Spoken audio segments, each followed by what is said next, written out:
Alrighty, so for my final podcast reflection, I listened to a podcast called Easy Ed Tech by Monica Burns, episode 160, and I found this one on Spotify.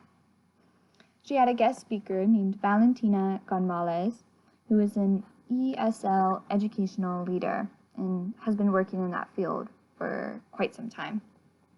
This podcast was basically about how multilingual learners, which is commonly referred to ELL students, but that's kind of changing because multilingual learners focuses on that student's strengths, and how we can use technology in the classroom for those students to gain language skills in English.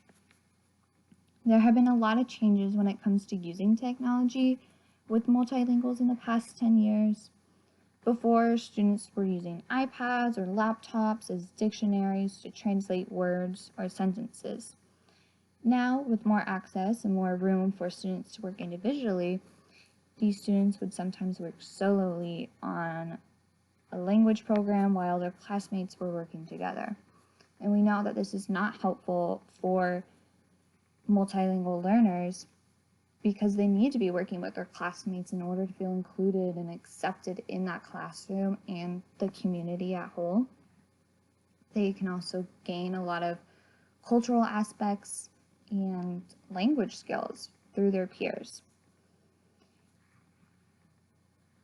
Valentina goes on to say that teachers need to think about how this technology that they will use for these students, how it will be helpful for them with reading, writing, oral communication, and even digital citizenship. She says, quote, "The goal itself is not the technology. The goal is that academic, linguistic, and digital citizenship. If I'm looking through those lenses, then I'm seeking out technology that is going to support those three things," end quote. You also need to be able to know your student and what works and what doesn't work for them, and of course their cultural background and experiences.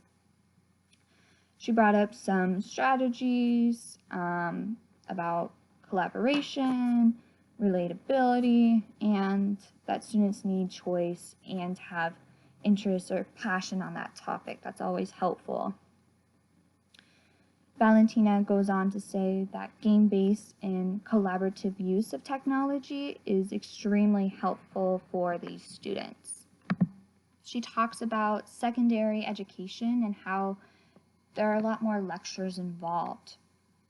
She brought up Nearpod, which I am familiar with and have used that one in the past. And I know how fun and interactive and engaging that can be as a tool in the classroom. But she also started talking a little bit about Pear Deck, which I'm not familiar with. And this is helpful for multilingual learners because they can see and work with others who they are comfortable with. Pear Deck is also a way to transform your PowerPoint so that students are engaged. There are ways that students could draw on it, so it kind of takes the stress off a little bit for that language learner. Pear Deck also allows the students to bring up questions, and the students can learn from one another in the classroom.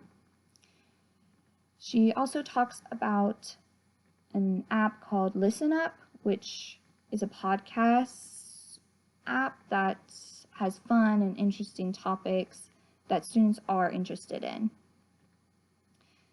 They can replay these, and it's also age appropriate too.